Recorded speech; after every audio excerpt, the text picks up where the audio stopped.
Oh, hey kids, I need to spend the next 5 hours scrolling on social media. Alexa's gonna read you a story composed by ChatGPT. Like, is this the future that we are running towards? Is this right?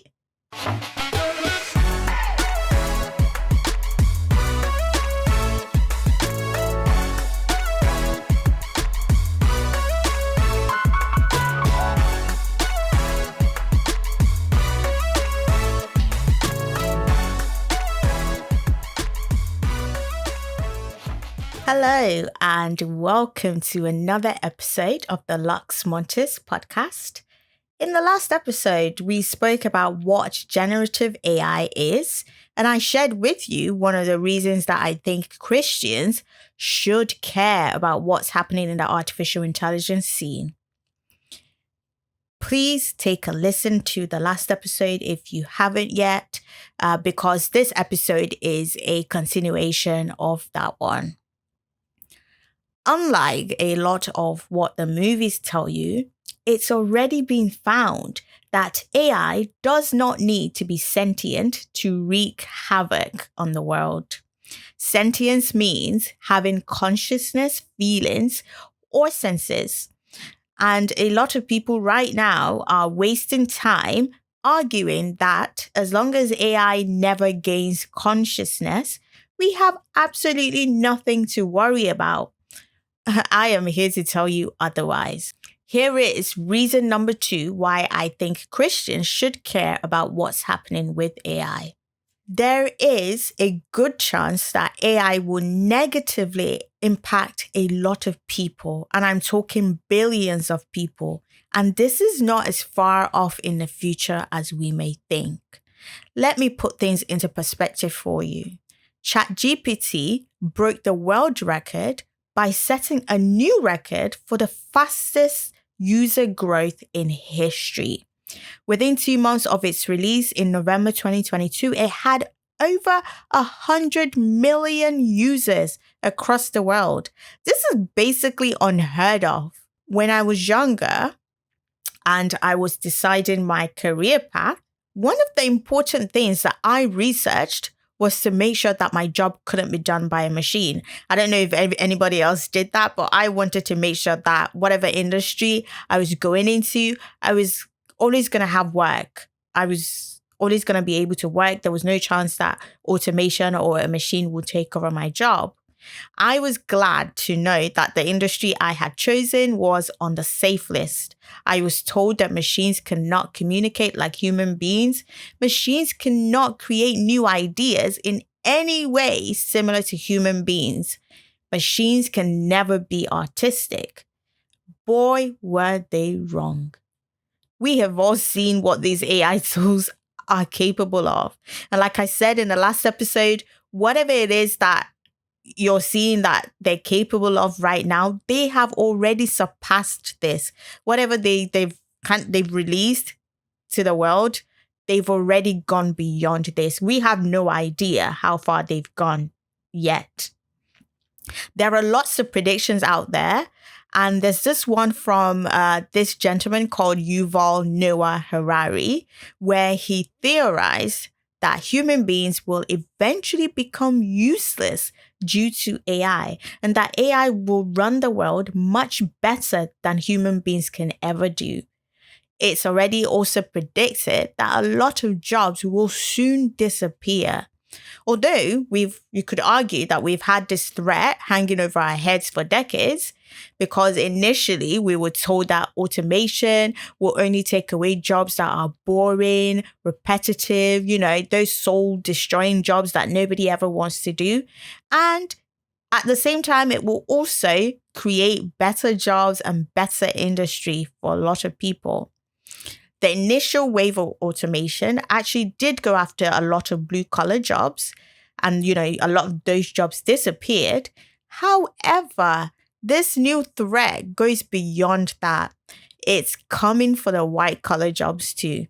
It has the potential to take away jobs from doctors, lawyers, voice actors, script writers, hairstylists, photographers, and more. There's a potential that no job is safe. You may think like, why does this matter? I don't like working anyway. I don't care if it takes away jobs.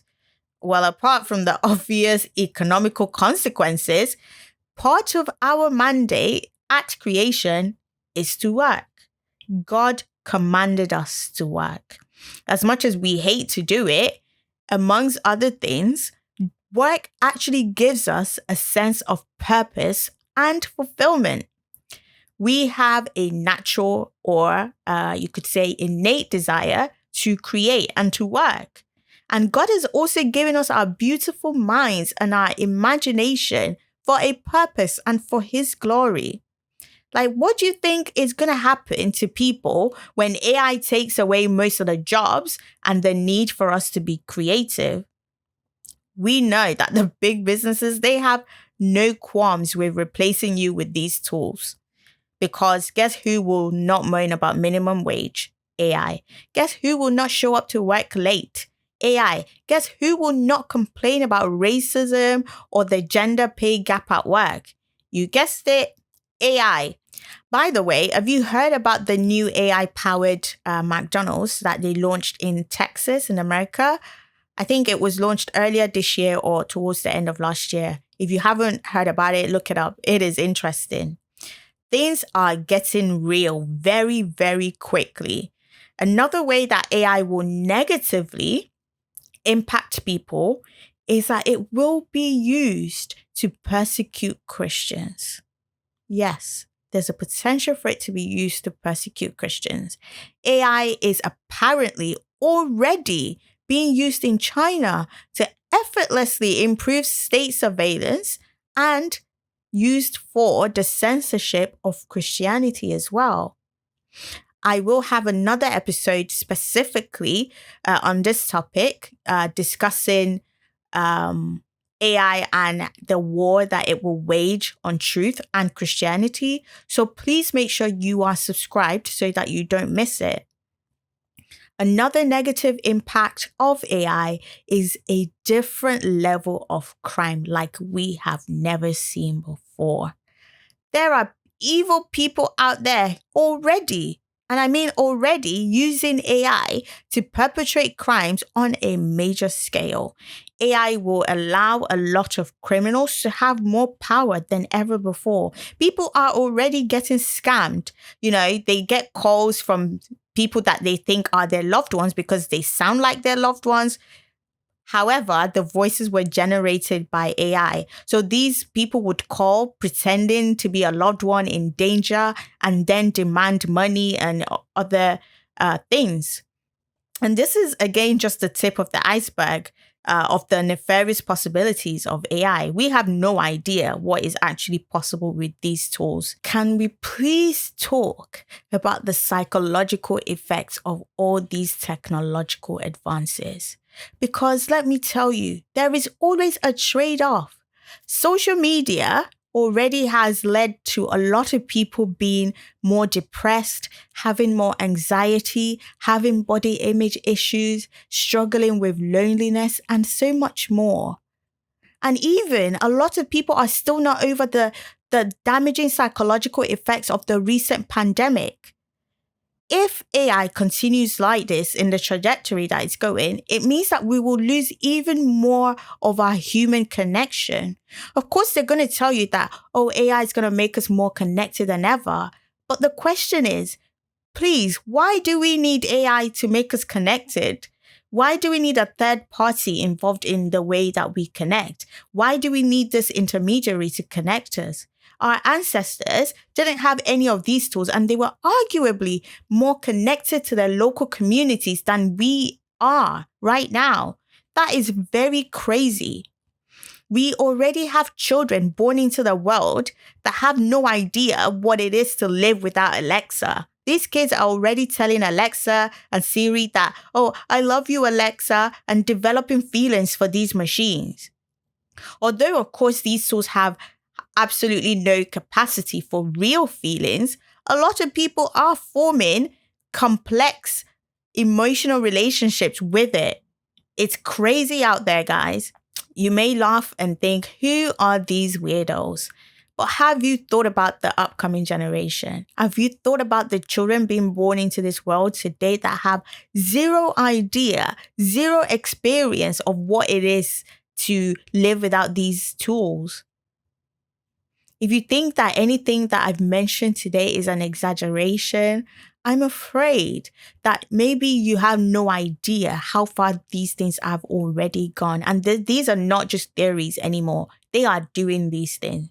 Even the developers of these tools are saying that they don't know the full capability of what they have created, because now AI is able to learn from itself and create more AI. Yes, guys, that's where we're at the moment. And the way I'm looking at this thing, I'm looking at the big picture. I'm not looking at just what is already possible. I'm looking at future possibilities and what they are telling us that they want to do with these tools.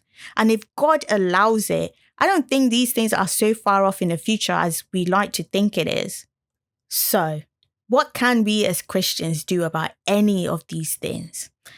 As I mentioned in the last episode, the main thing we should be doing is praying and preaching the gospel like never before.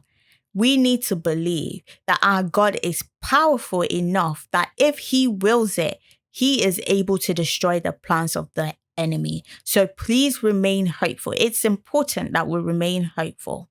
Another important thing is to have courage. I love what God told Joshua. At the start of his ministry, God said in Joshua 1 verse 9, "Have I not commanded you? Be strong and courageous. Do not be afraid. Do not be discouraged, for the Lord your God will be with you wherever you go." This is not the time to be afraid of anything. I know there's a lot of fear-mongering going on out there. A lot of people are responding to any news to do with AI with fear. Please, please, please do not let that be you. We are the light of the world. And as the world gets darker, we become brighter. For you to become brighter, make sure that your lamp is filled with oil. Fortify yourself with God's word. Gear up and, like the soldier of Christ, be ready. Another thing I think as Christians we can do is not to introduce these AI tools into our lives just because everybody is doing it. God has given us a beautiful imagination, creativity, and freedom. Do not outsource these things to a machine, to AI. Do not allow yourself to become useless or over-reliant on these tools. Do not let laziness steal from you. Do not become enslaved to the machine because, you've let yourself go through cognitive decline because you refuse to think critically for yourself. Do not be seduced by these tools. It's not always right to choose convenience or comfort when you sacrifice the freedom that God has given you. Oh, hey kids, I need to spend the next 5 hours scrolling on social media. Alexa's gonna read you a story composed by ChatGPT. Is this the future that we are running towards? Is this right? I'm not asking anyone to become a Luddite. And like I mentioned in the last episode, I don't think these AI tools only have evil usage. I'm saying that we need to be extremely careful not to blindly adopt these tools just because we want to be the coolest kids on the block. You need to ask yourself, are these tools helping me to love God and love my neighbors? Are these tools drawing me closer to God or pushing me away from God? Is AI giving God glory or is it causing me to sin? Am I lying more? Am I telling my professors at university that I wrote this thesis whereas it was composed by ChatGPT? There's so much more to say on this topic and I will be saying it in subsequent episodes. So please make sure you are subscribed.